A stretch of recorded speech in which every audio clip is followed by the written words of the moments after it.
vulgaire, reposez vos langues. Donc ce soir, on a le plaisir, de recevoir un vieil ami. On s'est connu il y a déjà pas mal d'années chez M. Didelot. Et précédemment, il avait écrit plusieurs études fort intéressantes sur le Saint-Suaire. Ce soir, j'ai invité M. Daguet pour parler de Bossuet, chantre de la tradition. Alors Bossuet, ça rentre dans une série de conférences. On a vu la semaine dernière Montaigne. Dans quelques temps, on verra La Bruyère. Il s'agit de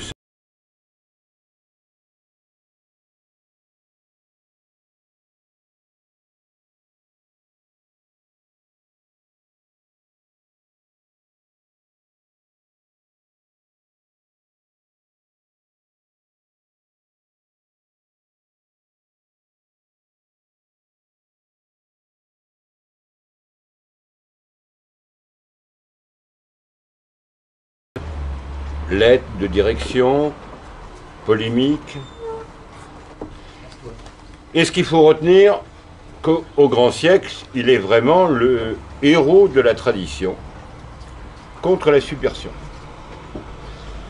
Il va défendre la réalité de la vie spirituelle, entre autres dans sa réfutation des Maximes des Saints contre Fénelon le chimérique, et on verra ce que les petits descendants de Fénelon et de Rousseau ont pu donner, même sur des sièges augustes, et ça, une catastrophe sans nom.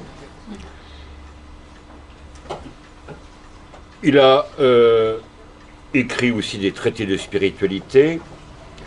Alors peut-être on peut lui reprocher une certaine raideur, mais il s'agissait de lutter contre une sorte d'illuminisme spirituel. Aujourd'hui, ça pourrait donner, si vous voulez, employer un langage moderne, des visseurs de lampe ou des charismatiques. Il a lutté aussi contre les libertins, et je ne pense pas que l'Aigle de Meaux aurait pu écrire sur son blog comme un ecclésiastique qui écrit un peu trop, que notre bien le plus précieux, c'est la liberté. Le Bossuet, allant dans son diocèse faire une visite canonique, entre autres les moines de Saint-Maur, disait: vous, mes pères, vous allez à la liberté par la servitude. Alors que les libertins vont à la servitude par la liberté.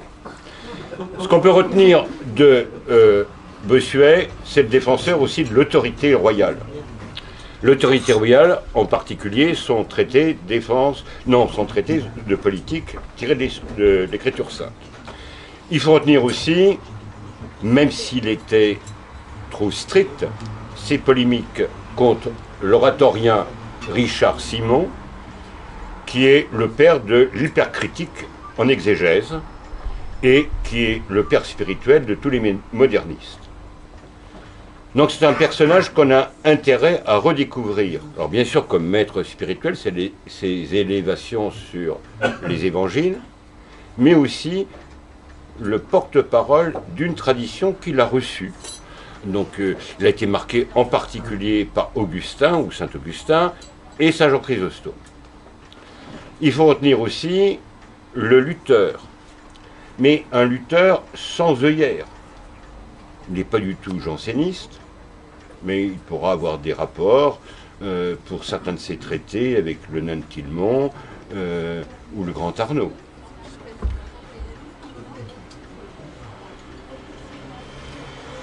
Et on peut retenir aussi sa conception de l'histoire qui complète et qui prolonge la Cité de Dieu de Saint-Augustin. Bref, c'est un géant à redécouvrir. Et ce qu'on peut retenir aussi, qu'avant de mourir, il prévoyait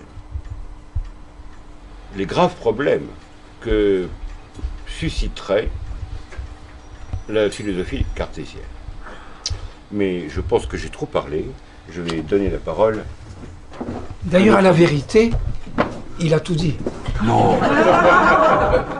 Non, je vous en prie. J'ai dit ça comme ça, ex abundantia cordis. Je voudrais, avant de commencer à dire ce que j'ai à dire, juste vous donner un aperçu sur l'écrivain extraordinaire qu'est Bossuet. Alors je prends un peu au hasard, hein. La mort change de nature pour les chrétiens, puisqu'au lieu qu'elle semblait être faite pour nous dépouiller de tout, elle commence, comme dit l'apôtre, à nous revêtir et nous assure éternellement la possession des biens véritables. Tant que nous sommes détenus dans cette demeure mortelle, nous vivons assujettis au changement. Parce que, si vous me permettez de parler ainsi, c'est lui qui dit ça, hein, pas moi.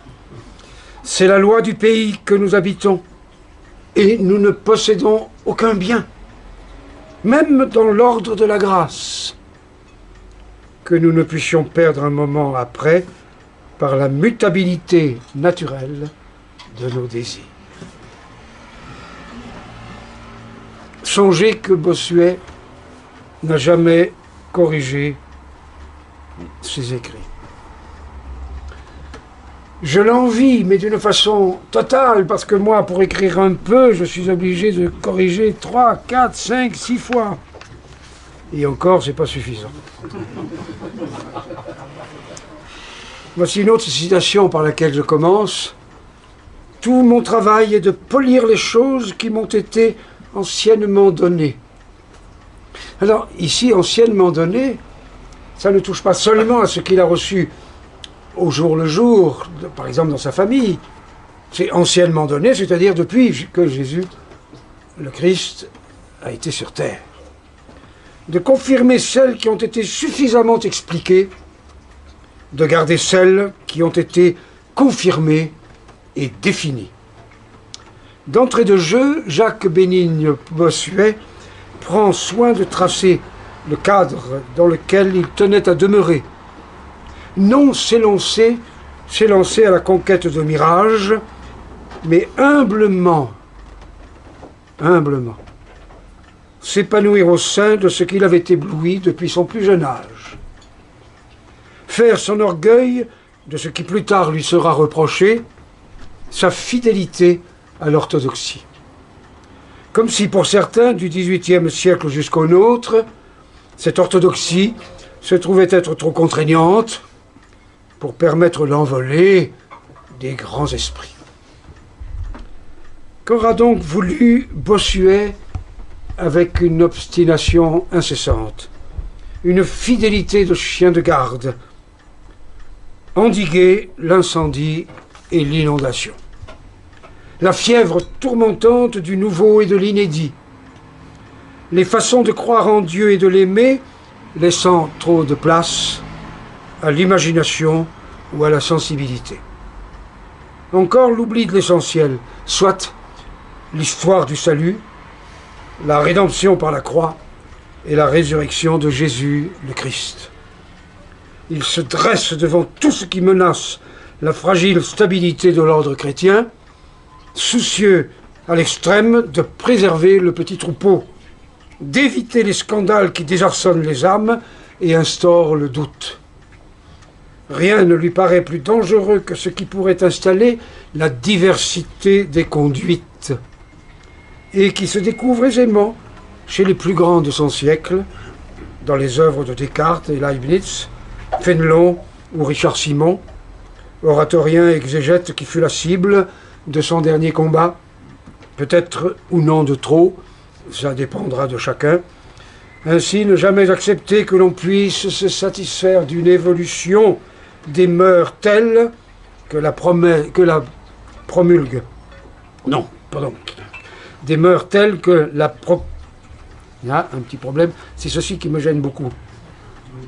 De mœurs telles que la prônent les libertins, dont fut d'abord le grand... Ça, s'il était possible de me le baisser par là, que je l'ai moins... S'il n'a pu empêcher l'avènement de toutes les révolutions, philosophiques et scientifiques, littéraires et artistiques, religieuses aussi, il a contribué puissamment à montrer qu'elle n'était pas l'alpha et l'oméga de ce que pouvait dire et comprendre l'esprit humain. tous ceux qui cherchèrent à saisir pourquoi se créaient autant d'impasses, peut-être davantage, que de voies nouvelles favorables, trouvaient en Bossuet un mentor efficace, de même qu'un exemple. Même de nos jours, où il est si élégant de s'affirmer éclectique, comme de se fabriquer une religion synthétique, dont les éléments se découvrent un peu au hasard des rencontres ou des lectures, il suffit d'avoir ouvert quelques livres pour se croire plus infaillible que le pape, qui d'ailleurs a certainement tort de s'accrocher à ce dogme désuet, à moins que dépassé. Ce n'est pas à moi, vous vous rendez bien compte qu'ici, je dis autre chose que semblent dire les mots. Que d'assemblage d'idées dérisoires et péremptoires, de montages absurdes, souvent assez monstrueux, pour être d'avance décourageants, sinon porteurs de désespoir. L'homme désireux de suivre un chemin d'exactitude trouve en la parole de Bossuet une alliée, la parole, une alliée capable de l'éclairer, comme de lui fournir une méthode, ce qui manque le plus à nos contemporains. Acquérir des réflexes salvateurs. Bonsoir, messieurs. Il est vrai que Bossuet se dresse comme s'il était l'ultime défenseur de l'immuable vérité détenue par l'Église. Or la Bible et les pères de l'Église, or les évangiles et la tradition à laquelle il lui semble bien contribuer, il n'est pas de salut possible. Le dépôt est sacré et ne doit en aucune manière être altéré. Car pour lui, il s'agit moins d'un débat d'idées que d'une fidélité intangible à la personne même de Jésus-Christ. D'ailleurs, il lui importe peu de s'attirer les bonnes grâces des milieux intellectuels. Il ne veut que protéger les âmes en vue de leur salut. L'indépendance ou la liberté d'examen que revendique déjà tel ou tel de ses adversaires, il ne l'accepte pas, persuadé qu'elle en conduira plus à leur perte qu'à leur salut. Il n'est en rien un homme d'avant-garde, et pas plus, ce qui est important, et pas plus, malgré l'opinion de nombre de ses contemporains, d'arrière-garde. Il ne voit que le Christ, ne reconnaît que le Christ tel que nous le fait attendre l'Écriture inspirée par Dieu, n'entend que sa parole telle que nous la rapportent les évangiles, ne veut suivre que le Christ, celui-là même dont les apôtres ont témoigné. C'est pourquoi, comme le démontre son exposition de la doctrine de l'Église catholique sur les matières à controverse, paru en 1671, enfin écrit en 1671, ouvrage approuvé par le pape 8 ans plus tard.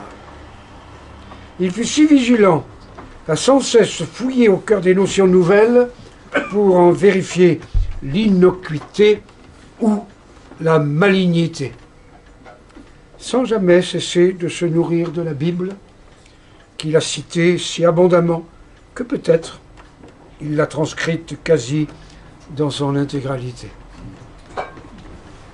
S'il était peu favorable à Pascal, il ne pouvait qu'être d'accord avec lui au sujet du divertissement. Dans un monde tout entier voué à l'esclavage aveugle, ou aveuglant de ce que nous pourrions nommer un perpétuel détournement de l'être, Bossuet apparaît comme un écrivain militant, un veilleur d'avant-garde, une sentinelle postée au-devant de nous, afin de nous tirer moins de nos illusions que de nos sommeils ou de nos gouffres. Mais cette position n'est pas enviable, car moins que jamais les hommes le désirent être mis en garde, puisqu'ils savent tout, sans la moindre étude, devinent tout, étrangent tout, sans accepter jamais qu'une autorité légitime puisse seule et en dernier ressort en décider.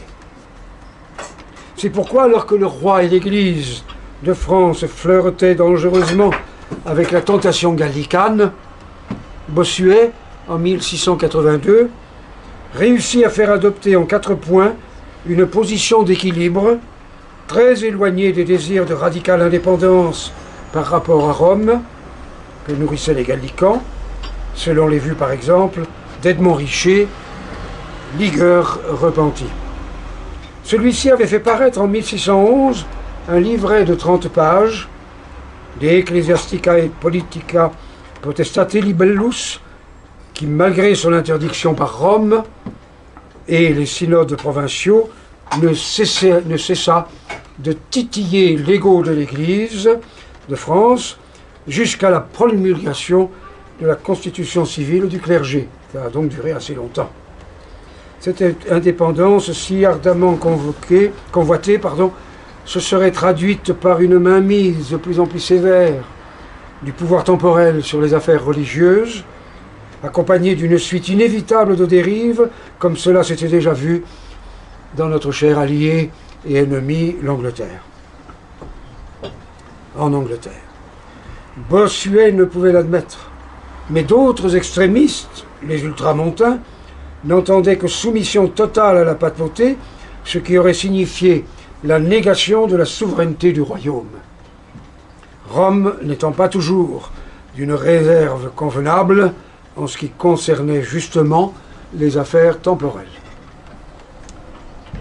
Bossuet joua ici les arbitres et acquit de ce fait une stature nationale. En somme, voir en Bossuet comme un gardien veilleur, je sais qu'ici il y a quelqu'un qui va chez les veilleurs, qui perçoit dans le mouvement des idées qui affectent son siècle. Je ne peux pas lutter avec ça.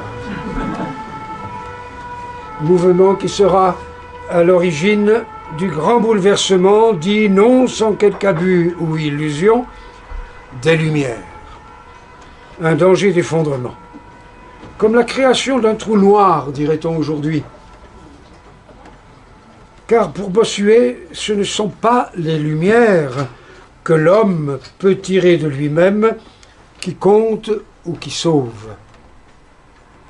Seule la lumière que Dieu nous dispense est salvatrice.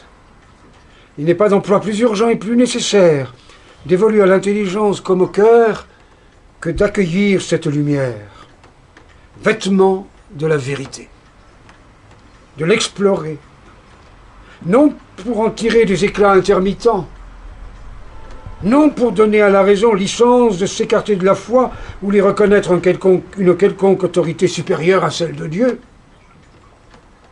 mais pour permettre à l'homme de s'orienter en toute justesse à travers les ténèbres qu'il est bien obligé de traverser.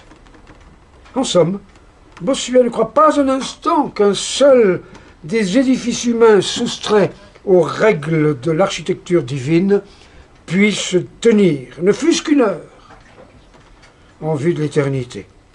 On ne bâtit rien qui tienne sur ce sable. C'est dans l'aura de la vie divine en l'homme que ce dernier peut s'établir et user de toutes les qualités dont Dieu a comblé sa nature. On voit ici combien Bossuet habite le temps comme possédé par l'éternité. Il ne se laisse pas aveugler par l'éphémère, mais au contraire ne cesse de percevoir cette éternité promise au travers des mailles souples du temps. Je pense qu'ici, sans l'avoir nommé, je peux découvrir comme la lumière d'un garde-fou que ne saurait rejeter ce que tout lecteur pense être la tradition de l'Église, telle qu'elle a commencé à se formuler dès la Pentecôte, dès les premiers écrits des apôtres, dont d'abord et essentiellement saint Paul. Si Bossuet figure, je vais parler ici de la formation de Bossuet, si Bossuet figure dans toutes les histoires de la littérature digne de ce nom, c'est parce qu'il fut par excellence l'orateur du siècle de Louis XIV. Une connivence naturelle semble s'établir entre ce que désire accomplir le roi Soleil et le style de celui dont on a symbolisé la grandeur en le surnommant l'aigle de Meaux. Mais ce serait une erreur grave que de s'en tenir à une telle simplification. Car Bossuet fut d'abord et avant tout un chercheur de Dieu. Une âme toute consacrée à celui qu'elle n'a jamais cessé de choisir. Un choix qui n'a d'autre sens que le service. Jamais il n'oubliera n'être qu'un serviteur en dépit de son goût du faste et des splendeurs. On peut illustrer ce propos en citant comme en préambule éclairant la déclaration qu'il fit à l'occasion de son doctorat en 1652. Eh oui, le 6, c'est l'inverse du 9, n'est-ce pas, n'oubliez pas. Et qu'il récita par cœur longtemps après à son secrétaire, l'abbé Ledieu, alors qu'il ne l'avait jamais transcrite. J'irai sous votre conduite, et plein de la plus vive joie à ces saints autels, témoins de la foi doctorale si souvent jurée par nos saints prédécesseurs. Là, vous m'imposerez ce noble et sacré serment qui dévouera ma tête à la mort pour le Christ et toute ma vie à la vérité. Qu'est en effet un docteur, sinon un intrépide témoin de la vérité. Ah, que j'aimerais que tous ceux qui se disent être témoins de la vérité possédaient la même intrépidité. Ainsi, ô vérité suprême, conçue dans le sein paternel d'un Dieu et descendue sur la terre pour se donner à nous dans ses saintes écritures, nous nous enchaînons tout entier à vous, nous vous consacrons tout ce qui respire en nous.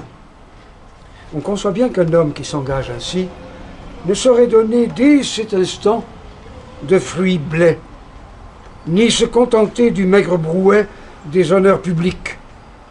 Quand au cours de la même année, il se retrouvera prêtre, ce sera dans une exaltation qui portera son signe, à la fois mesuré dans son expression, déjà et pour toujours admirable, mais qu'élève jusqu'au trône du Dieu infini dans une ferveur à laquelle il restera toujours fidèle. C'est pas qu'élève, mais qui élève jusqu'au trône du Dieu infini dans une ferveur à laquelle il restera toujours fidèle. Touché par la grandeur de Dieu jusqu'à en être pour toujours épris. Quelle grandeur humaine aurait en lui de son masque pu effacer? Prêtre, il l'était devenu en suivant le plus grand exemple qui fut alors possible, celui de saint Vincent de Paul, dont on peut dire qu'il avait commencé parmi bien d'autres travaux à réformer l'éloquence religieuse. Jusqu'à lui, et malgré les efforts en ce sens qu'avait tenté saint François de Sales, on y faisait un grand abus de la scolastique, à laquelle les auditeurs n'entendaient goutte, en y introduisant force notion d'érudition profane, dont un grand nombre de citations des grands auteurs latins et grecs tels Sénèque, Cicéron, Pline ou Plutarque.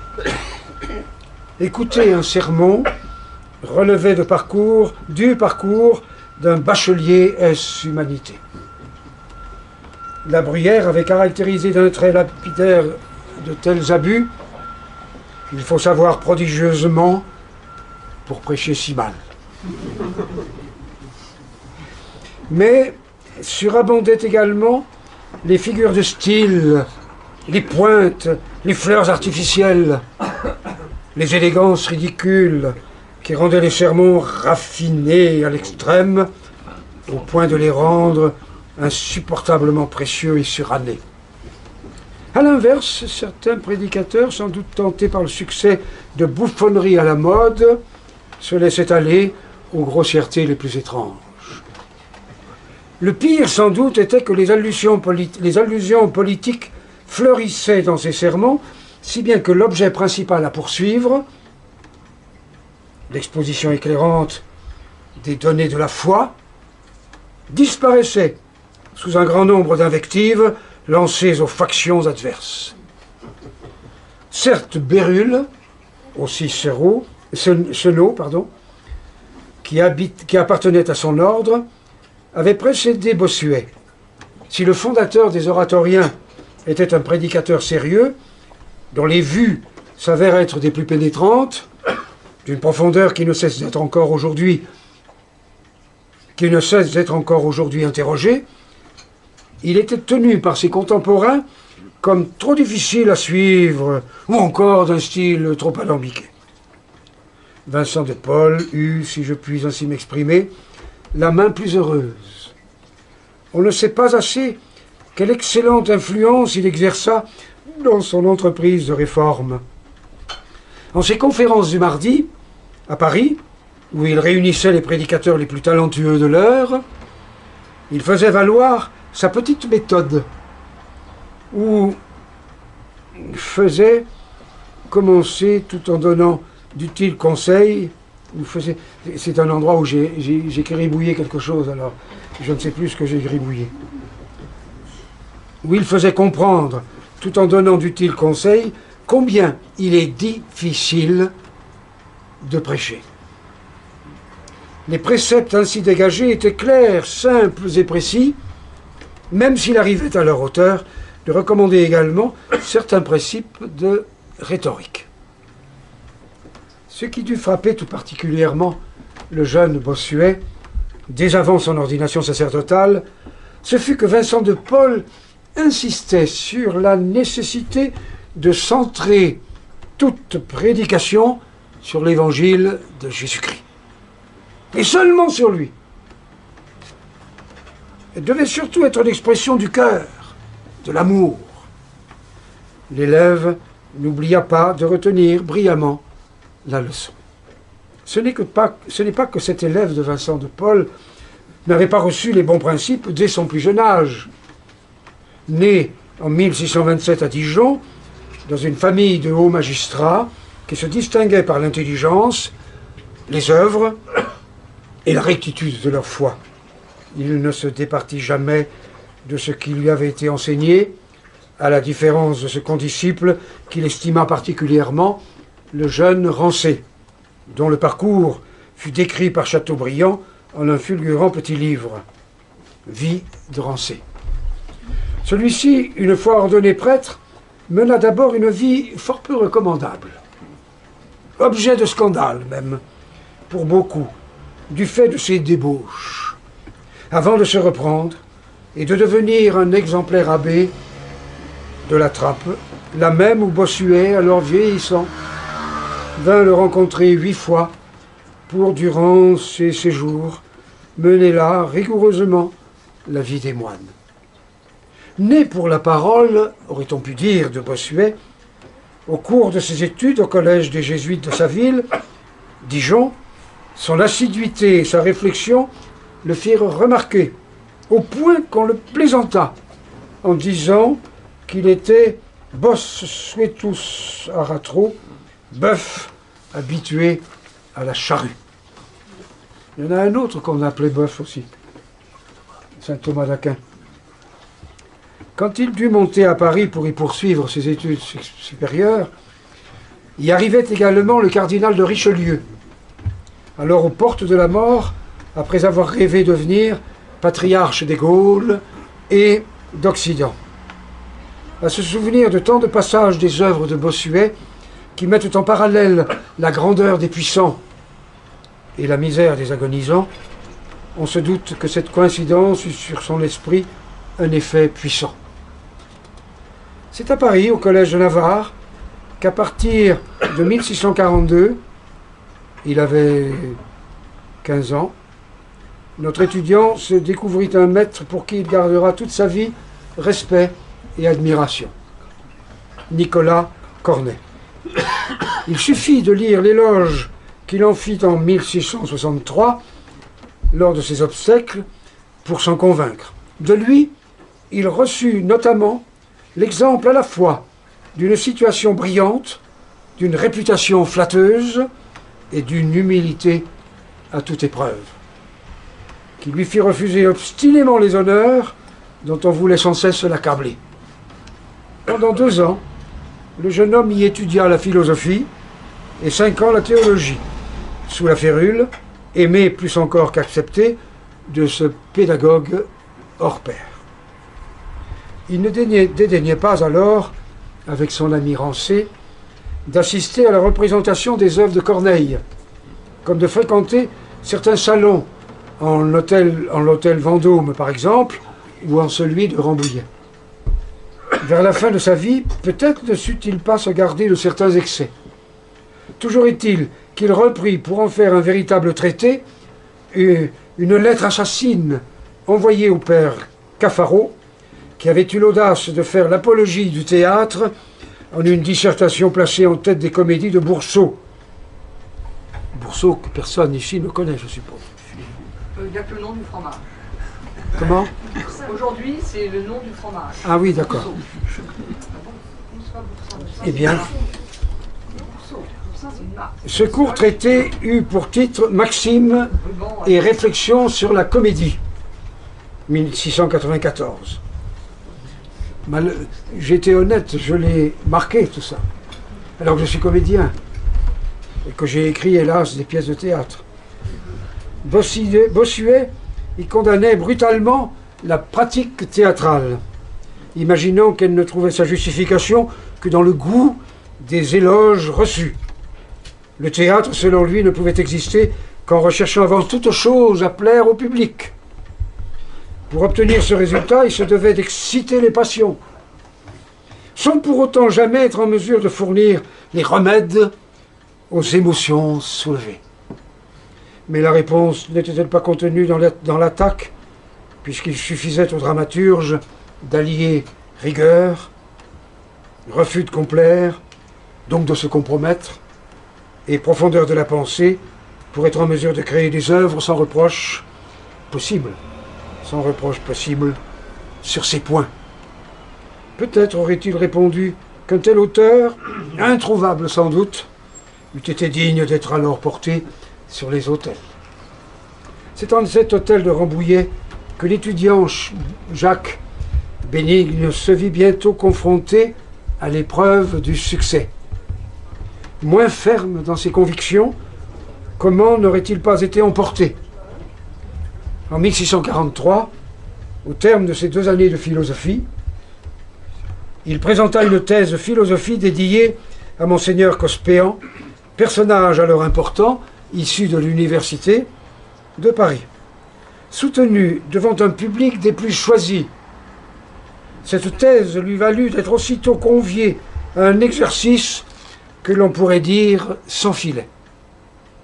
Enfermé à 11 heures du soir dans une pièce vide, il dut écrire un sermon sur un sujet imposé sans être autorisé à consulter le moindre document. Il quitta son écritoire pour venir le lire devant son auditoire nocturne, qui sortit de là conquis autant qu'ébloui. Il avait assisté à l'éclosion d'un génie. Monseigneur Cospéan ne manqua pas de lui donner des conseils fort sages, dont celui de se méfier des succès, toujours prématurés, et de se croire dispensé de bonnes et solides études. Il s'y attela. En 1648, il fut ordonné sous-diacre. À l'occasion de la retraite effectuée juste avant de prendre cet engagement définitif, retraite faite sous la direction de Vincent de Paul, il s'obligea à un singulier examen de conscience. Au bout de ce retour sur lui-même, il put se reprocher vigoureusement d'avoir fait part égale entre Dieu et le monde.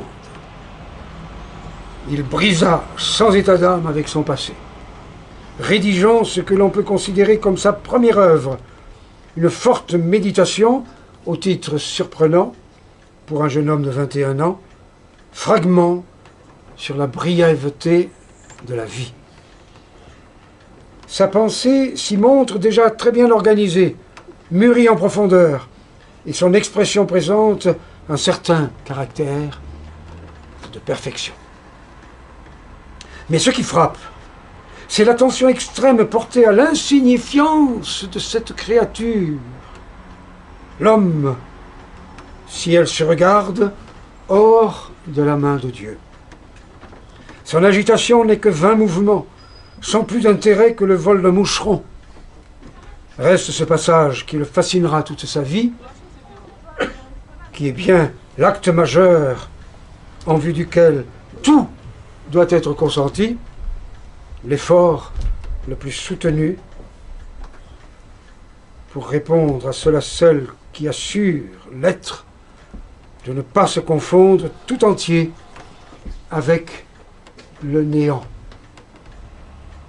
Le lyrisme sauvage et ardent des oraisons commence ici de percer. Il ne nous est pas indifférent de savoir qu'une amitié très libre se noua entre le fondateur des Filles de la Charité et des Lazaristes et le futur évêque de Meaux.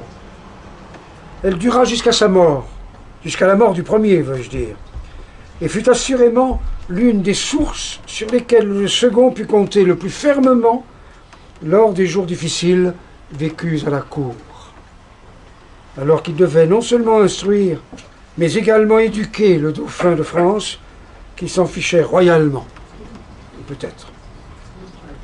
Mais quelle fut l'influence déterminante que reçut le jeune prêtre de son saint mentor? De n'avoir pour guide que l'écriture, certainement, mais sa pente naturelle l'y portait déjà. De s'éloigner de toute subtilité excessive,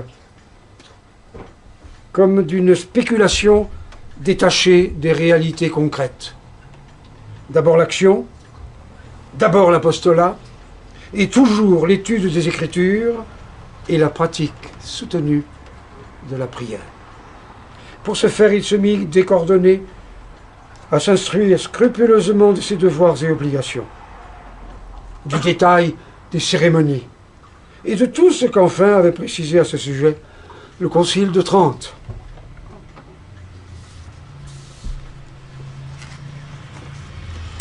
Le pasteur, maintenant, quand même, il faut arriver aux choses importantes, à la réalisation. Envoyé à Metz, où il était déjà chanoine, il exerça pendant 7 ans comme archidiacre de l'église cathédrale. C'est ainsi qu'il acheva sa formation. Les réalités d'une vie de pasteur conjuguèrent leurs effets avec ceux des études de théologie, puisqu'il la reprit et la continua. Bossuet ne resta point enfermé dans un cabinet d'études, il s'ouvrit au peuple, écouta les âmes, exerça pleinement son ministère. En somme, à Metz, il inaugura les 3 grands chantiers qu'il ne cessa de travailler toute sa vie: la réfutation des erreurs doctrinales, la direction des âmes et la prédication. À ce sujet de la direction des âmes, je précise qu'il a écrit à peu près 20 000 lettres aux âmes qu'il dirigeait. Il y a quelqu'un ici qui a lu récemment toute ça. C'est vous? Toute sa correspondance. Alors, où en suis-je? Son érudition faisait l'admiration de toute la ville de Metz. Et son caractère trempé ne déplaisait point à Bossuet, qui fut même heureux de pouvoir le compter parmi ses amis. Mais pour lui, la défense de la vérité l'emportait sur le ménagement de l'amitié. Ferry, ayant composé un catéchisme afin de démontrer combien avait été nécessaire la réforme, et qu'elle seule permettait aux âmes de se sauver, Bossuet monta aussitôt au créneau, afin de bien faire comprendre à ses ouailles de quoi il retournait, car il s'agissait tout de même de la doctrine de la justification, de la grâce, du libre arbitre et des œuvres bonnes, sans oublier l'infaillibilité de l'Église en la personne de son représentant suprême. Et vous voyez là que, on parlait de la tradition, il était en plein le défenseur de la tradition. Son action fut ici très vite efficace, au point que de nombreux protestants le rejoignirent, après avoir entendu son vigoureux appel. « Vous vous plaignez de nos abus et de nos désordres. Êtes-vous si je cite ici, « Êtes-vous si étrangement aveuglés que vous croyez qu'il n'y en ait pas un parmi nous?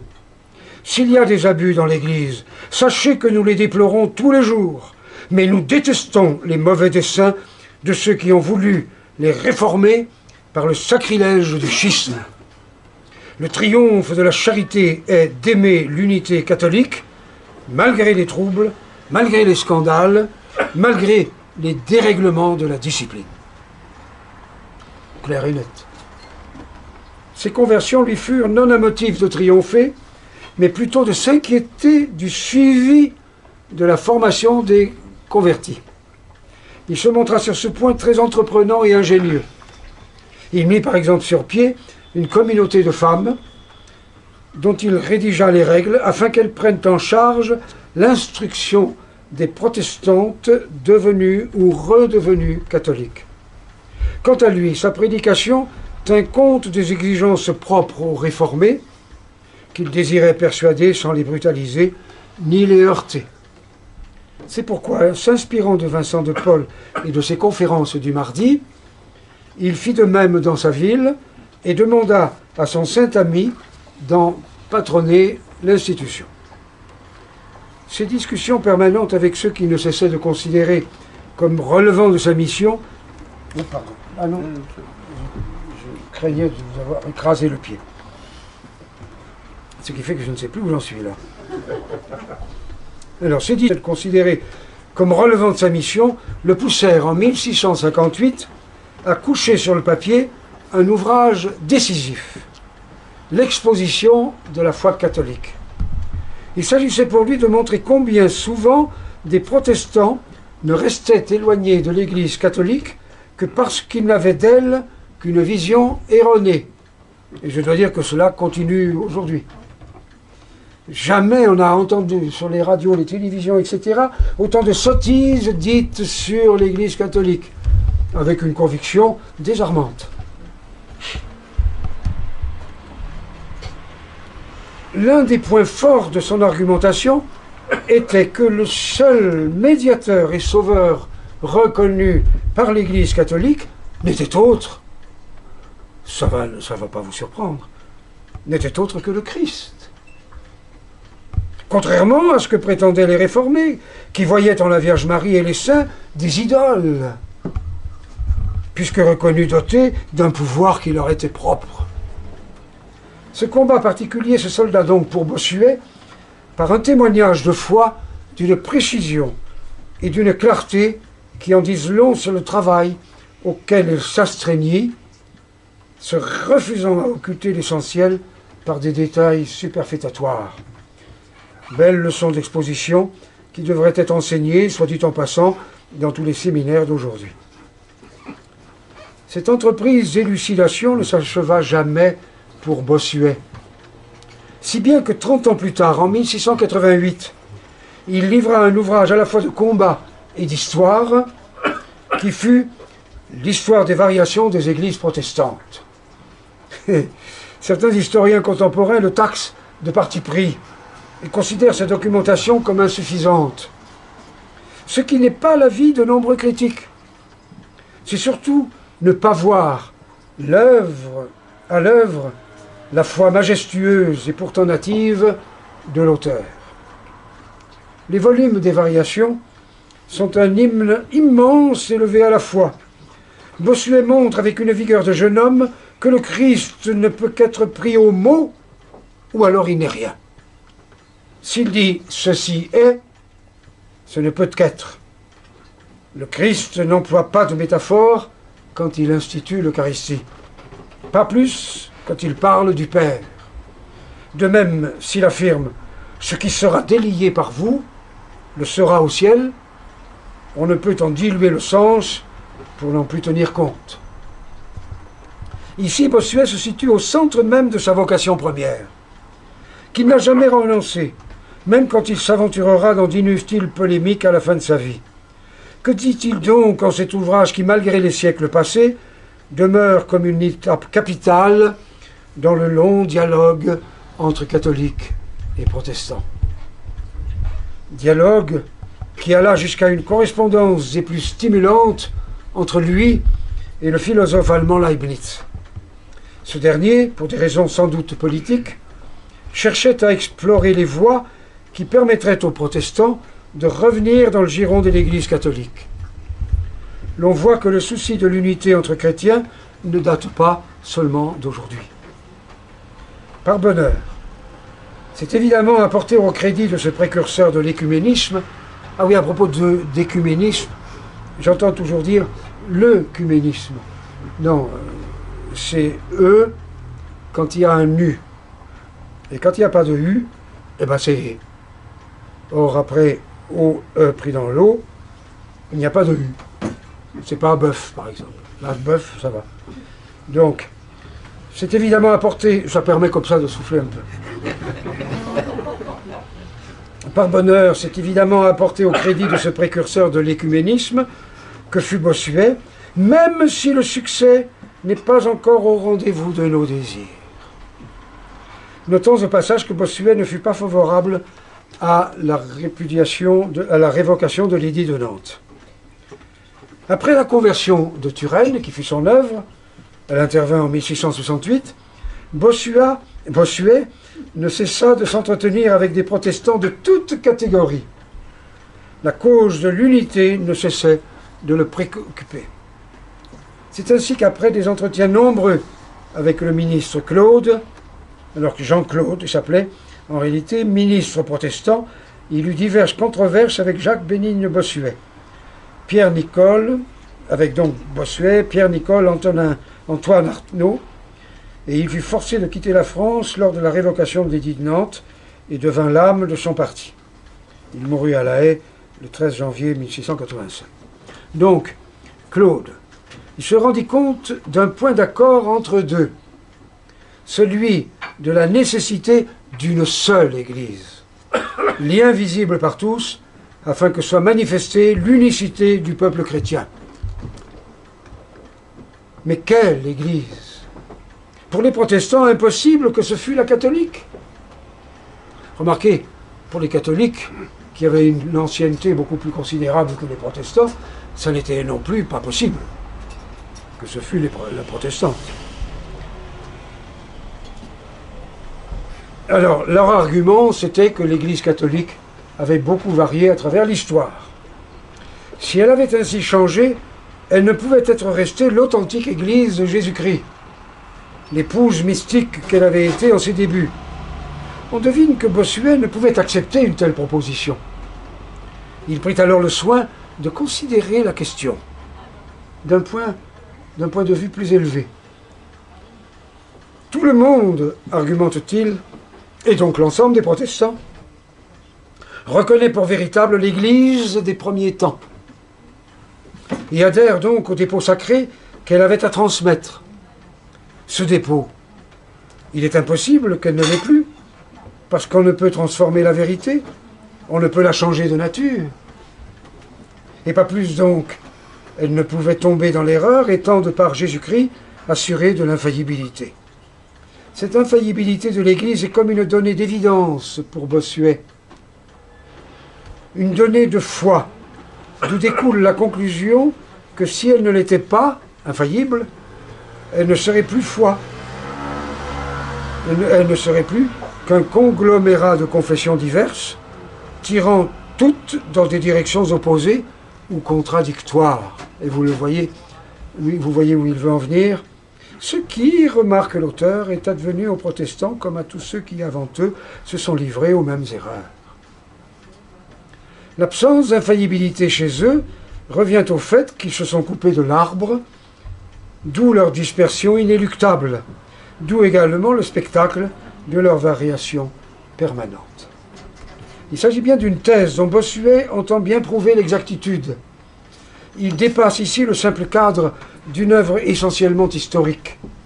Mais ce travail l'a obligé à aller aussi loin que possible dans l'analyse du protestantisme. Il a lu tous les livres des théologiens réformés. Heureusement, il n'était pas encore très ancien, parce que s'il avait fallu qu'il le fasse aujourd'hui, le pauvre, il n'aurait pas eu assez d'une vie entière. Il a lu tous les livres des théologiens réformés, tous les recueils des décisions synodales. Si ces sources sont hésitantes en ce qui concerne l'histoire de l'Angleterre et celle des Vaudois, on ne peut qu'admirer le travail effectué pour le reste. On le voit prendre loyalement des documents, les mettre en parallèle, les rapprocher, les expliquer les uns par les autres, éclairant ainsi ce qui serait demeuré obscur ou imparfaitement compris. Dans une époque peu habituée à une telle compréhension, on sent chez Bossuet qu'il n'est pas possédé par un esprit de discorde, mais au contraire, seulement par le désir de l'unité, et donc de l'amour des hommes, si bien qu'il entre dans leur raison, saisit l'âme de ceux dont il parle, et en trace des portraits puissamment vivants. Cependant, n'oublions pas que ce livre, qui prouve les qualités éminentes d'historien de son auteur, a d'abord pour vocation de convaincre et convertir. Car pour Bossuet, devant Dieu, rien ne compte davantage que d'ouvrir le cœur des hommes à la vérité enseignée par Jésus-Christ. Et pas plus qu'il n'a jamais, avec une humilité dont on peut le créditer sans réserve, revendiqué la qualité de grand écrivain, ce qu'il est avec génie. Pas plus ne l'intéresse qu'on voit en lui l'un des grands historiens français, précédant aussi bien Montesquieu et Voltaire que Michelet. Son discours sur l'histoire universelle, mis plus bas que terre par Voltaire et Renan, ne saurait aujourd'hui être retenu dans toutes ses parties. La documentation disponible en son temps ne couvrait pas toutes les époques avec un même degré de justesse et de précision. De plus, Bossuet se devait de tenir compte d'exigences séculaires qui s'imposaient à lui et qui mêlaient d'une façon confuse des notions strictement théologiques à des faits purement profanes. Et si l'histoire universelle est admirée de tous, c'est pour son style, tandis que les idées qu'elle entendait promouvoir devenaient inacceptables par les philosophes désireux de sortir l'histoire d'une vision de son déroulement, selon eux, abusivement chrétienne. Mais pour Bossuet, il y a un sens de l'histoire. Notez, les communistes aussi avaient un sens, qui n'est autre que celui d'un plan divin, ce qu'il n'y avait pas chez les communistes, et qui résulte de la volonté divine de voir son plan aboutir. Ces pages sur la Grèce et Rome sont magnifiques et présentent une vision que plus tard Montesquieu ne contredira pas. Il est vrai que M. de Meaux se sentait ici particulièrement à l'aise. Mais ce qu'il nous faut bien apercevoir, c'est que cette histoire universelle, écrite pour l'instruction et l'édification du dauphin, répond d'abord à un souci apologétique. Souci qui ne vient pas troubler la sérénité de l'historien, persuadé que rien n'est plus utile que de jeter par ce biais les fondements d'une théologie de l'histoire. En effet, Bossuet cherche ici à unifier l'ordre divin et l'activité des hommes.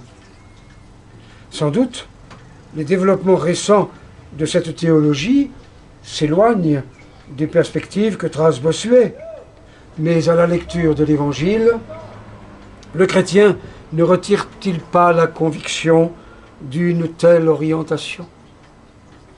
Même s'il lui faut faire le partage entre le profane et le spirituel, qui reste légitime. Certes, rendre à César d'un côté et à Dieu de l'autre. Certes encore, la parole du Christ, vous êtes dans ce monde sans en être. Mais aussi, tout passera, sauf ma parole.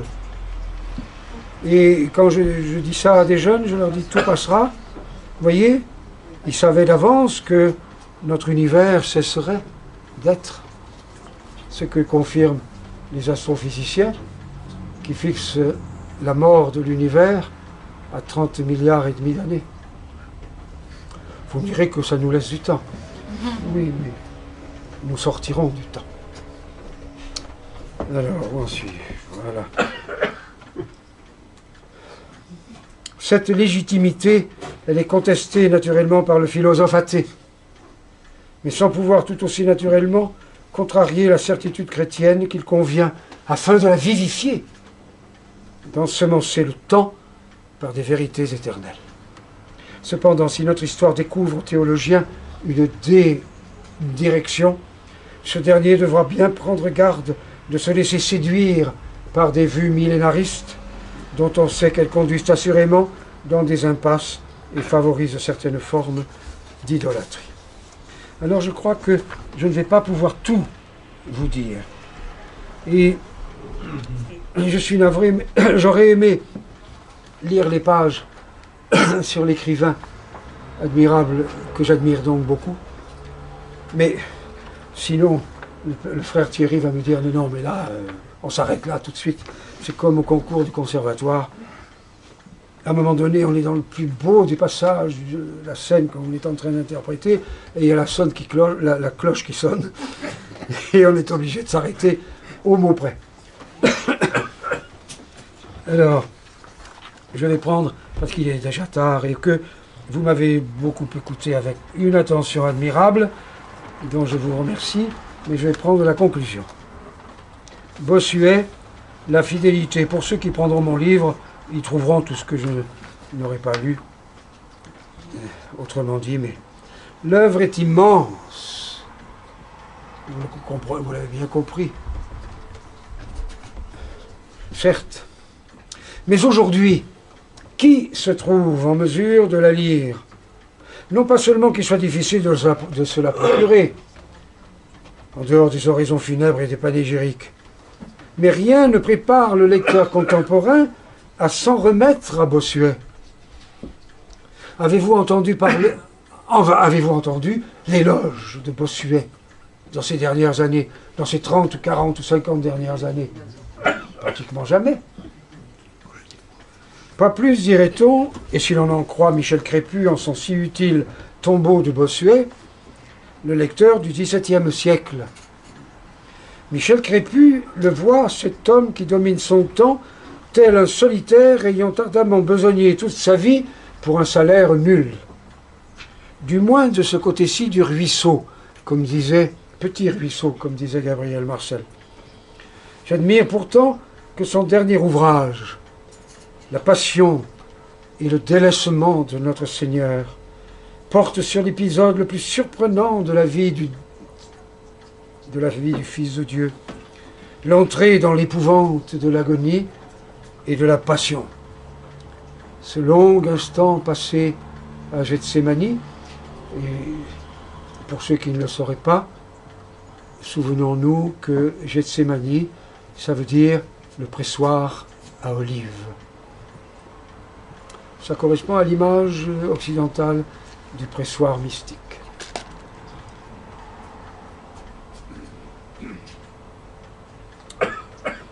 Donc, la passion et le délaissement de notre Seigneur, l'entrée dans l'épouvante de l'agonie et de la passion à Gethsémani. Bossuet, le soir venu, revient à ce qu'il n'a pourtant jamais quitté. Il ne peut être question dans ses notes, les miennes, d'analyser ou même de simplement rendre compte avec précision de chacune des œuvres de l'Aigle de Meaux. Le volume quadruplerait d'un coup le nombre de ses pages. En plus, j'en ai supprimé. Le volume donc, et ce n'est pas d'ailleurs le propos de cette présentation. Mon souci est que vous vous mettiez un jour à lire du Bossuet.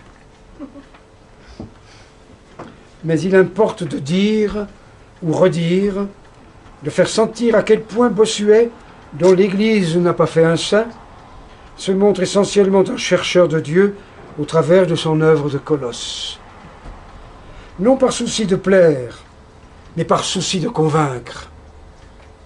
S'il tombe dans la polémique vengeresse et intolérante à la fin de sa vie, quelques propos qu'il n'aurait pas pu prononcer aujourd'hui sur les Juifs, parce que nous savons tous que nous avons participé à la mise en croix de Jésus, et lui ne pensait que c'était seulement que les Juifs et les Romains.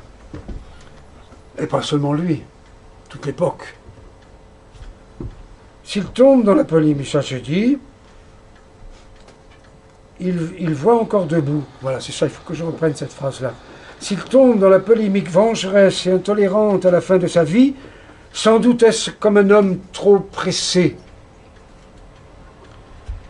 qui n'a plus le temps, et qui voit encore debout les mûres pensées abattues. Le respect qu'il témoignait à ses premiers adversaires, soudain il le rejette, comme pris d'angoisse devant la tâche toujours à refaire. Ce n'est plus contre des hommes qu'il se bat, alors qu'il a sans cesse mis le vivant au-dessus de tout. C'est contre l'impalpable, l'idée, le concept, l'abstrait, ce qui fait qu'il ne sait plus mesurer son expression selon son propre idéal, car il ne voit plus contre qui il ferraille, seulement contre quoi. Bossuet ne voulait rien oublier, et pour cela ne pas se laisser emporter par la vague de la curiosité. Le désir indéfini du nouveau, tel que Baudelaire le percevra si bien dans son terrible et effrayant voyage que j'ai lu récemment dans une médiathèque. Tirer les conséquences encore inaperçues de la tradition à vue d'en faire profiter l'avenir, oui, mais rejeter cette tradition pour aller se goinfrer de nouveautés, très vite rejeter pour de plus récentes, ainsi de suite, non. Bossuet fonctionne en homme fidèle. Il ne ressemble en rien aux individualistes de notre siècle qui se préféreront toujours à tout, et même à Dieu, même si leur vie se doit dérouler dans la fange. Et c'est pourquoi il s'impose des travaux de géant qui lui feront apercevoir ce que les conclusions hâtives de ses adversaires ont de léger. Ah, il a besoin de se réconforter, d'inconsistant, ou de spirituel, ou de superficiel, pardon, je reprends alors là, parce qu'on ne comprendra plus rien. Et c'est pourquoi il s'impose des travaux de géant qui lui feront apercevoir ce que les conclusions hâtives de ses adversaires ont de léger, d'inconsistant ou de superficiel.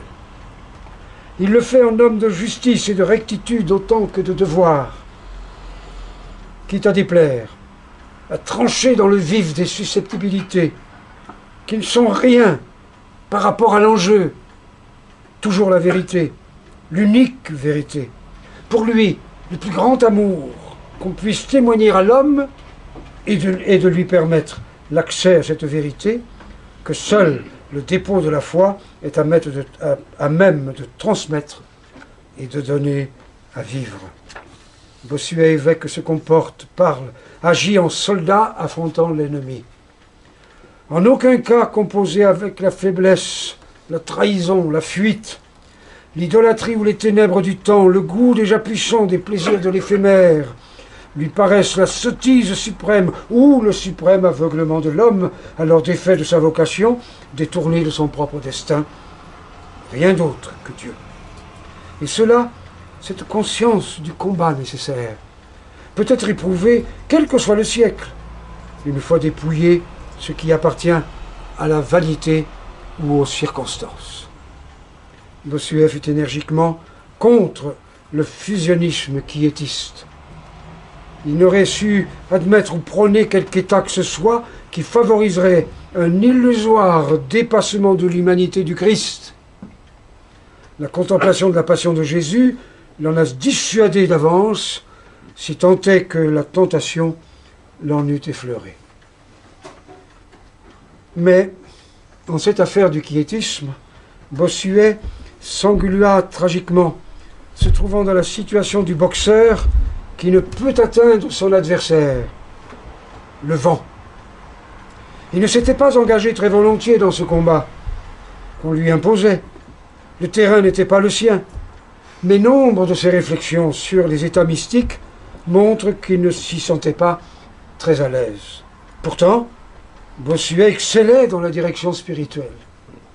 Les témoignages concordent, et la correspondance immense qui en est résultée le prouve.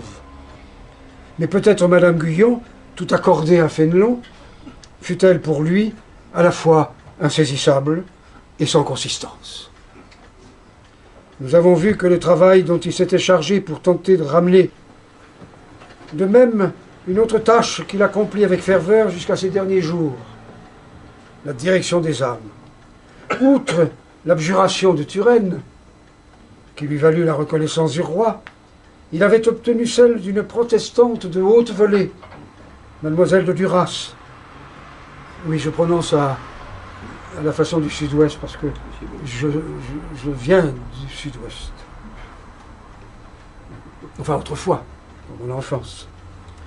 Donc, une protestante de haute volée, mademoiselle de Duras, qui fut convaincue au terme d'une discussion très charpentée avec le ministre Claude sur l'autorité de l'Église. Mais c'est lui également qui reçut la conversion d'une des maîtresses de Louis XIV, mademoiselle de Lavallière, admirable jeune femme. Et là, comment dire, nous avons d'elle une lettre d'adieu au roi, très belle, sous forme d'un très beau sonnet, qui m'est arrivé quelquefois de dire dans mes récitals. J'ai toujours aimé dire les poèmes des femmes. C'est très curieux, j'aime beaucoup, par exemple, dire les poèmes de Marie-Noël. Et je vous conseille fortement de lire, par exemple, le poème Vision. J'aimais aussi beaucoup dire les poèmes de Madame de Noailles. Cette mission particulière s'exerçait le plus souvent par le moyen de la correspondance. On cite volontiers les lettres adressées à une certaine demoiselle de Metz, à la sœur Cornuau et à Madame d'Albert, mais ces lettres sont si nombreuses qu'elles n'ont sans doute pas toutes été recensées, retrouvées, publiées. Leur ensemble constitue pourtant à lui seul une œuvre de grande importance. On s'étonne de découvrir en les lisant un Bossuet capable de tendresse, de douceur, peu éloigné de comprendre, bien mieux qu'il ne sut le faire dans le cas du quiétisme, le caractère si particulier des âmes mystiques. Qu'on en juge. La première disposition d'un cœur qui désire d'aimer, c'est une certaine admiration de l'objet qu'on aime. C'est la première blessure que le saint amour fait dans le cœur. Un trait vient par le regard, qui fut que le cœur est pris et toujours occupé des beautés de Jésus le Christ, et lui dit toujours, sans parler, avec l'épouse, « Ah, que vous êtes beau, mon bien-aimé, que vous êtes beau et agréable. » Cette admiration de l'époux attire l'âme à un certain silence qui fait taire toute chose pour s'occuper des beautés de son bien-aimé. Silence qui fait tellement taire toute chose qu'il fait taire même le saint amour. C'est-à-dire qu'il ne lui permet pas de dire « j'aime » ni « je désire d'aimer », de peur qu'il ne s'étourdisse en parlant de lui-même. L'homme d'action que s'est révélé être toute sa vie Jacques Bénigne Bossuet ne le prédisposait pas à la vie mystique. Sans doute même éprouvait-il quelque agacement à entendre certains récits de femmes qui voulaient, comme l'écrit Michel Crépu, le beurre et l'argent du beurre. Toute cette partie de son activité montre que s'il a toujours donné la priorité à la formulation exacte des données de la foi, il lui est pourtant arrivé de se montrer d'une affectivité étonnante. Ce dont on aurait pu douter en lisant ses lettres à Madame Guyon et ses attaques contre le quiétisme. Mais, à la différence de Fénelon, qui ne cessait de crier à l'outrage, Bossuet ne fut jamais guidé par quelque sentiment personnel que ce soit. Songez qu'il ne dit jamais « je » en parlant de lui, contrairement à moi, par exemple. Mais moi, le « je », c'est pour que l'autre s'attribue ce « je ». Et que disait-il? Il est comme Alain Delon à la troisième personne? Comment? Alain Delon, l'acteur, parle de lui en disant « il ». Non, mais jamais il ne dit « il » de lui, ni « je ». Alors, c'est nous, son ange gardien et lui. Mais c'est un trait de caractère important. Elles ont un autre... Mais alors, ces lettres ne portent pas trace d'une plainte. Tout occupées qu'elles sont du bien éternel de chacun des destinataires. Elles ont un autre mérite. Ces lettres si souvent admirables, elles confirment pleinement les grands ouvrages, bruissant toutes des mêmes préoccupations, affichant toutes les mêmes beautés de pensée et d'écriture. Tout chez Bossuet se veut chant de louange comme de soumission à Dieu. Proclamation et exaltation de la foi. Les vertus de la raison ne peuvent ici qu'être ordonnées à ce grand dessein. Mais avec une puissance et un art dont nous ne pouvons que rester confondus. Bossuet met la terre entière en son histoire, comme en ses cultures, au service du seul maître qu'en réalité, ils se reconnaissent, Dieu. En vérité, sa correspondance démontre que rien d'autre pour lui ne comptait que de garder de l'égarement les âmes qui lui étaient confiées, parfois perdues, parfois éperdues de souffrance. À leur intention, il se fait étonnamment père, mère, frère. Il comprend des mouvements de l'âme à peine perceptibles, se révèle capable de saisir d'infimes nuances. Et s'il lui arrive de paraître accepter imprudemment les douleurs de ses correspondantes, il ne les loue pas pour elles-mêmes. Il les loue seulement de pouvoir être d'utiles servantes. Et c'est d'ailleurs un de mes propres combats que d'essayer de faire comprendre à travers mes petits écrits par rapport à cela qu'il est indigne de ne pas tout faire pour que ceux qui souffrent, ceux qui ont mal, puissent comprendre qu'ils peuvent en faire quelque chose d'utile, de fécond, au lieu d'être en permanence une source de plainte sans aucune efficacité. Car c'est de ce qui nous perd que nous devrions souffrir le plus intensément.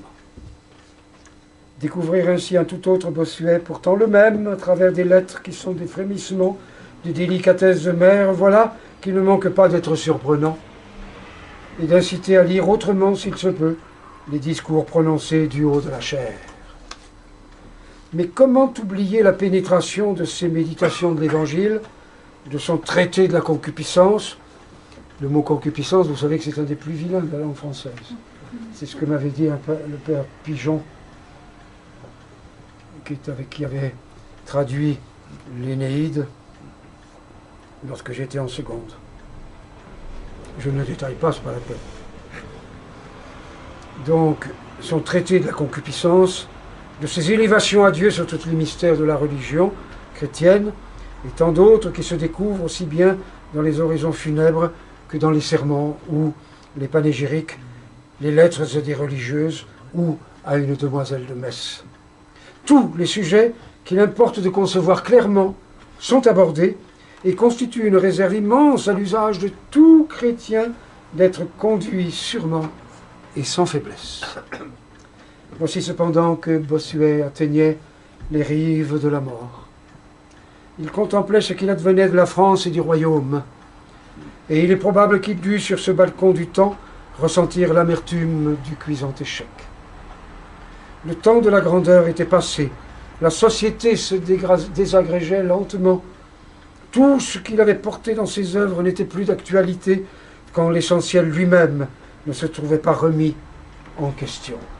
Les mœurs se dégradaient à une vitesse trop vive, le libertinage philosophique ou religieux si vigoureusement combattu. Voilà qu'insidieusement il gagnait nombre de places fortes. La foi elle-même n'était pas à l'abri des questionnements parfois arrogants ou d'une subtilité dangereuse. L'heure enfin n'était plus au vacarme des combats. Bossuet se prenait à méditer sur la passion et le délaissement de notre Seigneur. Dernier ouvrage sur un sujet central qui fut celui de toute sa vie, sa contemplation et sa joie. Dure joie, mais pas plus que celle du Christ sur la croix, qui au plus profond de ses douleurs pouvait se réjouir d'avoir été au bout de ce que voulait son Père. Je fais juste une petite parenthèse, c'est presque fini, j'ai plus que ça après, donc vous pourrez vous reposer bien vite. Mais on a dit tant de sottises sur le cri qui précède quelques secondes la mort de Jésus, alors qu'il a dit déjà, tout est accompli. Comment aurait-il... Alors on a dit que c'était un cri de désespoir, un cri de ceci, de cela, peu importe. Jusqu'à le tout a été accompli, il est seul. Son Père est certainement là, mais ne peut rien pour lui et ne peut surtout pas intervenir. parce que c'est seul l'homme, Jésus, qui sauve. Ce n'est pas le Verbe, c'est l'homme Jésus, parce que c'est l'humanité qui doit être sauvée par un homme. Et alors après, il dit, tout a été accompli. Enfin, son Père peut le prendre dans ses bras, si je puis dire, pour prendre une image qui nous est familière. Seulement, voilà, c'est un son très rauque qui sort de sa gorge.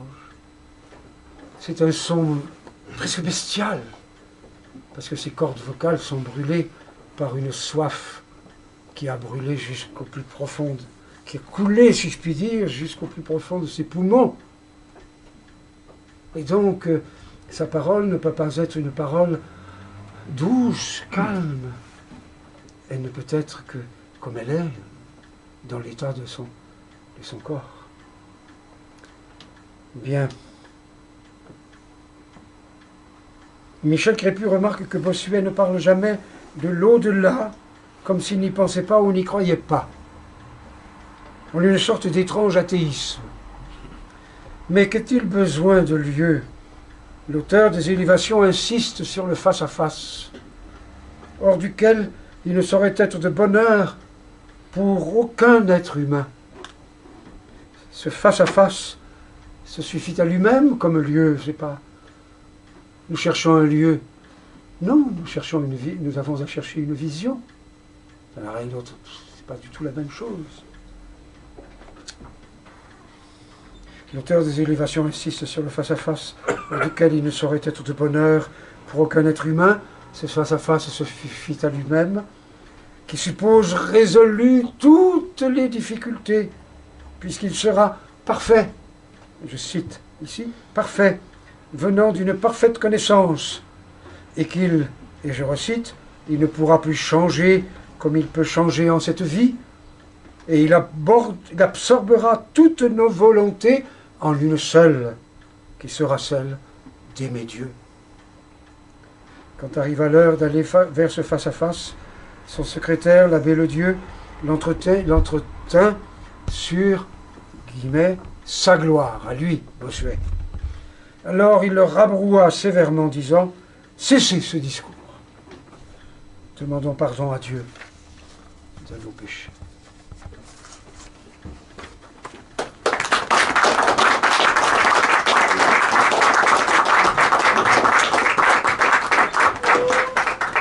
Mais je vous remercie de ce brillant exposé. Je pense qu'il y aura sans doute quelques questions. Et il aurait été intéressant, dans la perspective qui est la nôtre, de comparer, mais ce sera un autre sujet de conférence, Bossuet et le cardinal Pie. Il y a un parallèle, parce qu'on est une époque de basculement, de craquement. Cardinal Pie, oui, je vous en prie, lui aussi s'est illustré à peu près comme Bossuet dans à peu près tous les genres littéraires en sciences ecclésiastiques, et il s'est heurté à une société qui lui était hostile. L'agence de ce qu'était la chrétienté à Napoléon III, et Napoléon III qui était peut-être bienveillant, mais sentant bien le siècle, l'époque, disant mais c'est pas d'à propos aujourd'hui.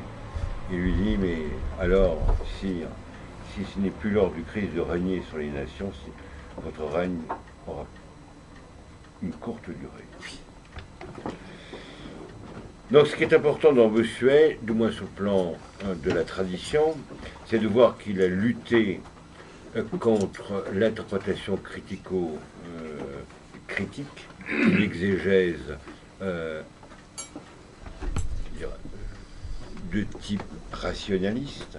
Qui a explosé en Allemagne au XIXe siècle. Au XIXe siècle, et qui aujourd'hui, malheureusement, est enseigné dans la plupart des pseudo-universités dites catholiques, malgré les rappels à l'ordre de Benoît XVI. Même si Bossuet a exagéré dans sa rigueur sur le plan de l'exégèse, mais c'était à l'époque de Don Calmet. Il faut dire, ce que vous dites est vrai quand il s'agit de la France. Ça n'est pas vrai partout dans le monde. il y a des lieux du monde où, au contraire, ce qui frappe la France et qui désagrège d'une certaine façon son Église et qui rend sauf chez certains. Je vais rencontrer le père Hayet à Bayonne dans quelques jours, avec l'expo sur le linceul. Lui, il n'a pas sa langue dans la poche, il n'a pas la langue de la foi dans la poche, il n'a pas son mouchoir par-dessus. Oui, enfin, mais nous avons des évêques. Il est héritier d'une famille de pensée ou de théologie qui est quand même très typée, Monseigneur Hayet. Oui, mais quand même. Par le veuille ou non. Par ça, moi, côté, il a été marqué par Foncombeau, par l'héritage de Canal Pi, le père Cata, son écho s'est transmis jusqu'à nous. Hein. Oui, mais si on compare avec ce que l'on a comme évêque ou archevêque dans certains lieux... Ce sont les sociologues, dans le meilleur des cas. Oui. On pense à Hippolyte Simon, je sais pas quoi. Mais je voulais faire une remarque. Simon aussi. Je voulais faire une remarque à propos de l'échec. J'ai mis du temps à admettre ce que la Providence nous dit de l'échec. L'échec, c'est une certaine façon d'éduquer l'orgueil et de faire en sorte qu'il cesse d'être ce qu'il est. J'ai traversé beaucoup d'échecs dans ma vie. Je n'ai pas eu que des échecs. Alors, quand on est vraiment chrétien, l'échec peut être porteur de fruits. Et un exemple, encore, il y a quelque temps, il y a eu une conférence de Komen Besirovic sur le Kosovo, où on a montré que la bataille des Merles, qui est une défaite sur le plan militaire, a été fondateur de l'âme serbe, hein, de la chrétienté serbe face à l'islam. Donc une défaite peut être une victoire sur le plan spirituel.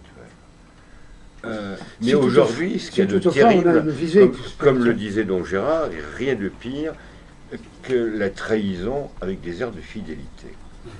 Et ça, c'est une des caractéristiques de notre époque, où on voit que ceux qui ont le fromage de la tradition, en fait, ils sont vermelus par l'idéologie libérale et de complaisance ou d'agenouillement devant le siècle, comme dirait Maritain, et considérant que leur public est tellement idiot qu'il arrive à les berner. C'est triste.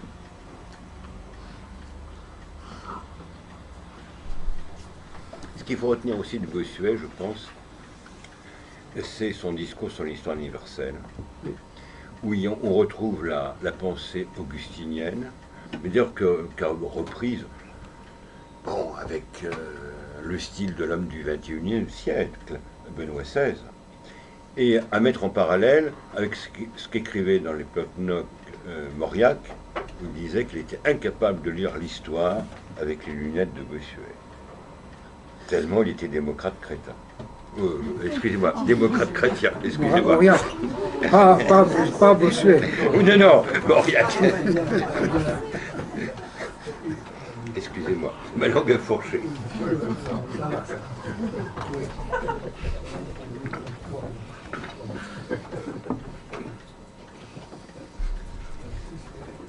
Donc je pense qu'il faut retenir de Bossuet, c'est cet attachement viscéral à la tradition comme fil conducteur au Christ vivant. Oui, parce que ce qu'il faut mettre en premier... Et on voit qu'il a beaucoup travaillé Saint-Vincent de Lérins, le communitorium, dans ses polémiques avec les protestants. Ce qui me paraît à moi extrêmement important, c'est pas de mettre la tradition en premier, c'est de mettre Jésus. Et toute la tradition qui a ensuite porté le message de Jésus sans l'altérer. Et il faut faire attention parce que dans la tradition, il y a des germes parallèles ou quelquefois des sortes de branches tordues qui sortent d'elle et qu'on croit être toujours la tradition, mais qui n'en sont que la trahison. la tradition, c'est un arbre avec un seul tronc. Dire le mot latin traditio est un terme ambigu, un terme polysémique qui peut dire à la fois la transmission et la trahison. Oui, oui, oui. Ça, c'est parce que les protestants, ils arguent maintenant de leur propre tradition. Mais comme certains réformés qui prétendent retrouver la pureté originelle de l'Église en se débarrassant des scories de l'histoire. Alors sans entrer dans certains détails, on va vous prétendre qu'on a trouvé tel anaphore. On avait trouvé ça au temps de la Réforme, on avait soi-disant trouvé des anaphores, c'était les luthériens, les calvinistes qui avaient trouvé ça contre les théologiens romains. Et on s'est aperçu que c'était des défauts. Il y a une espèce de... Dans notre tradition, une espèce de confusion sémantique qu'on pourrait appeler d'un côté la civilisation et de l'autre la tradition. Et beaucoup mélangent tradition avec civilisation. Civilisation qui est un terme qui apparaît à la fin du XVIIIe siècle, d'un discours de Mirabeau qui dit justement que la civilisation, c'est de civil, donc du droit, c'est le droit qui est en action, c'est quelque chose d'abstrait, et que la civilisation aurait pour principe unitaire la religion. Mais la religion a pour vocation de devenir autre. Voilà. Alors il faut faire une réalisation rhétorique. Et la tradition, c'est autre chose, elle n'a pas pour vocation de devenir autre qu'elle-même. Et beaucoup prennent la civilisation pour la tradition. La tradition au sens propre du mot, pour moi bien entendu, elle n'est que l'effort fidèle de porter Jésus-Christ à chacun de nous. Pas autre chose. Elle peut participer à la création d'une civilisation de caractère chrétien, ce qui s'est passé dans les siècles passés, notamment au Moyen-Âge. La civilisation du Moyen-Âge est une civilisation chrétienne. Mais les civilisations, ce sont des œuvres profanes en réalité. Civilisation romaine, civilisation grecque, civilisation chinoise, etc. Il y a aussi la civilisation des Bantous, il y a aussi chez les Hindous une civilisation très particulière qui traîne à ses basques des horreurs monstrueuses. La civilisation d'aujourd'hui, telle qu'elle se fabrique par notre gouvernement actuel, j'avais commencé déjà depuis au moins Giscard d'Estaing, cette civilisation est une civilisation à la fois du lâcher-tout et du divertissement accéléré. D'ailleurs, pour ça que j'avais commencé par le divertissement. Mais le divertissement, c'est un fruit d'une civilisation particulière. Et c'est d'ailleurs pour ça qu'en France, on n'a plus le goût du travail, puisqu'on n'a plus le goût que du divertissement. On ne peut pas avoir les deux goûts en même temps. C'est exactement comme pour Dieu et l'argent. On peut penser, je pense qu'on est d'accord sur le point, c'est que la civilisation, c'est plus une réalisation de l'esprit, une construction de l'esprit, que de l'ordre de la rhétorique. Que la tradition, c'est la vérité. D'ailleurs, le christianisme, c'est une religion qui n'a pas besoin de détour culturel. Le christianisme n'est pas une religion. Ouais, ok. Mais il est d'abord une foi. Il est d'abord une foi, et autour de cette foi s'est développée une religion qui permettait de mieux vivre cette foi. Voilà, alors après, à partir de là, on peut se poser la question du bossuet politique et du bossuet chrétien. La tension qu'il y a eu toute sa vie entre justement l'utilisation de la rhétorique, sa rhétorique qui est mise en avant et appréciée aujourd'hui, et sa foi aujourd'hui. Et vous voyez, poser la question à savoir à quel moment la rhétorique l'emportera sur la foi. Ça pouvait se penser quand il était encore jeune. C'est pour ça que je l'ai marqué. Le moment où il distingue qu'il a fait la même part à Dieu et au monde. Et là, il s'est dit, c'est pas possible. Et peut-être qu'en attaquant le théâtre, il s'attaquait lui-même d'une certaine façon. Oui, mais bien entendu, sans penser qu'il pouvait y avoir un théâtre de foi, un théâtre de témoignage de foi. Et la religion, elle est là essentiellement pour soutenir la foi. Mais il faut donc une religion qui ne se disperse pas.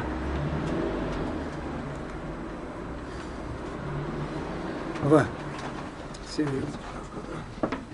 La tradition, c'est aussi tout simplement inscrire notre foi dans l'histoire, notre histoire, et dans l'histoire qui nous précède. Donc la tradition s'inscrit dans ce qui nous précède et dans ce qui nous continue. À ce titre, toute tradition est à renouveler pour nous, sans évidemment mettre de côté ou éradiquer celle qui nous précède. C'est la tradition telle que la définit saint Paul. C'est-à-dire, la tradition, c'est Et tout ce qui reste fidèle à ce que dit saint Paul et comme étant la tradition en train de se créer, alors c'est très bien. nous avons une histoire, Mais quand j'entendais dans une église un jour à Vélizy, pendant la messe, pendant le sermon, le curé de l'endroit, j'ai habité Vélizy 1 an, je suis allé la première fois dans cette église, je n'y suis plus allé jamais. Il y avait les enfants qui étaient devant, les autres, c'était des gradins comme ça, et ils se promènent les mains dans le dos comme un mauvais professeur, et de long en large, et c'était l'évangile des noces de Cana, et il disait, les enfants, il faut quand même que vous compreniez que Jésus, aux noces de Cana, il était ivre.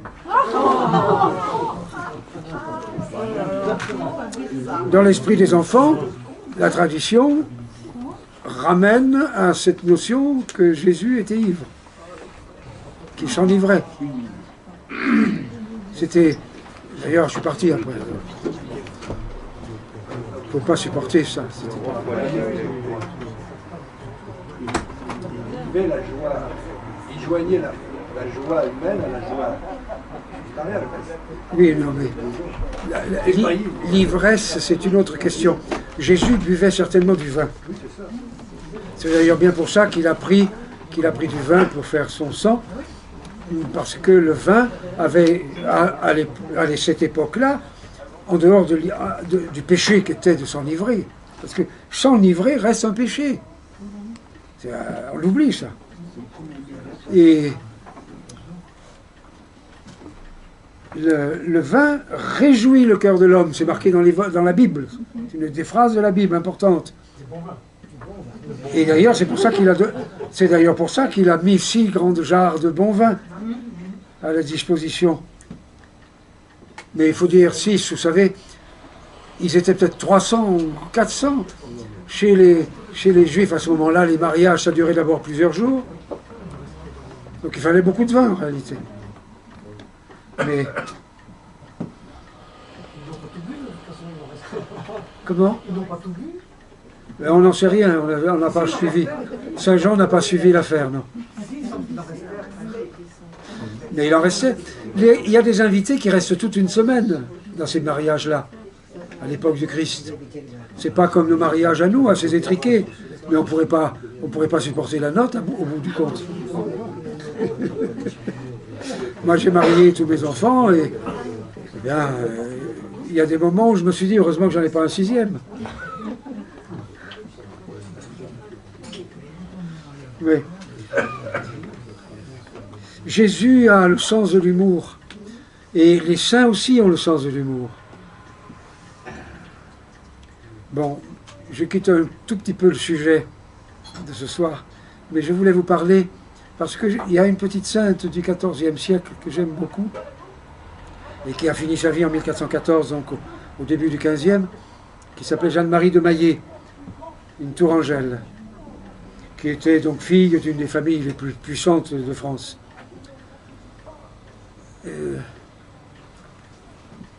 Elle disait, non pas comme Jeanne d'Arc, Dieu premier servi, sa formule c'était Dieu seul servi. Et elle n'a jamais servi, elle n'a jamais fait autre chose que de servir tous ceux qui l'entouraient. Mais pour elle, c'était servir Dieu. Elle servait les malades à l'hôpital. Elle servait les malades dans leur maison. Elle s'occupait très ardemment des prostituées pour leur trouver un mari, et de leur trouver une dot pour que le mari puisse s'établir dans un atelier afin de gagner la vie. C'est comme ça qu'elle s'occupait. Elle ne leur faisait pas la morale, comme on dit aujourd'hui. C'est-à-dire, elle ne leur faisait pas de leçons.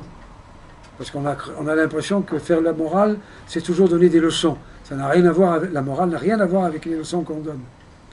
C'est une définition de ce que l'on doit être. C'est pas tout à fait pareil. Bref, Jeanne-Marie de Maillet,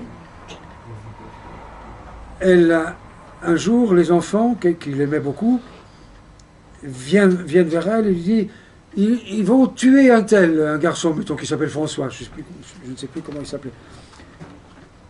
Ils vont le tuer, ils vont le pendre parce que il a volé des pommes.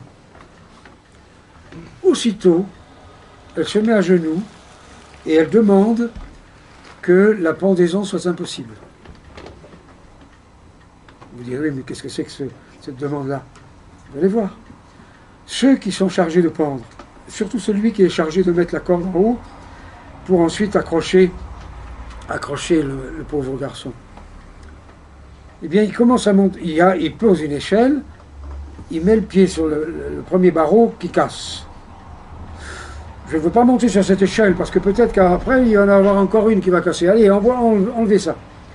On lui apporte une deuxième échelle. Et c'est pas le premier barreau qui casse, c'est le second. Et il y a une troisième échelle aussi. Et c'est le troisième barreau. Il dit, il y a une diablerie dans ça. Allez, on arrête de pendre parce que c'est pas bien ça. Il y a quelque chose qui est louche dans tout ça. Bon. Seulement, c'était la veille du dimanche des Rameaux. Et on ne pendait pas le dimanche, on ne pendait pas les dimanches d'ailleurs. Mais c'était aussi la semaine sainte. On ne pendait pas pendant la semaine sainte. Et on ne pendait évidemment pas le jour de Pâques. Ça a laissé tout le temps nécessaire à Jeanne-Marie de Maillet pour obtenir la grâce du pauvre jeune homme. Et une autre fois, et après je m'arrête, parce que sinon à minuit on est encore là, elle était familière avec la famille de France, le roi devait pas venir à Tours, elle avait su par un message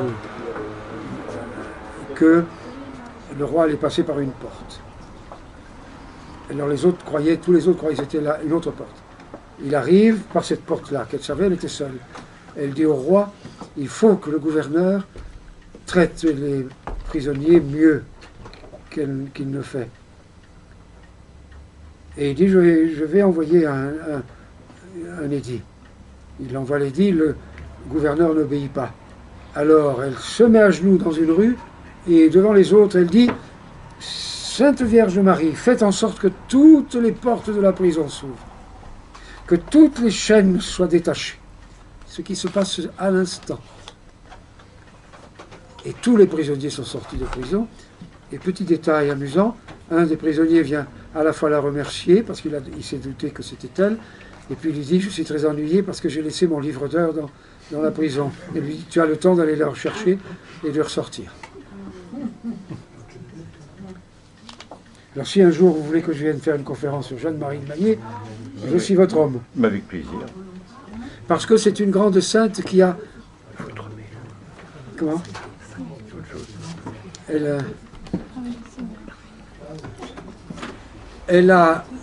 On dit qu'on a inventé toutes les formes de charité aujourd'hui, au XXe siècle, ou au XIXe. Mais non, mais il y a quand même eu Saint Vincent de Paul qui a inventé pas mal de choses. Puis en réalité, même à l'église de Rome, autrefois, chez les Romains, il y avait des institutions de charité qui recevaient les pauvres et les malades. Hein?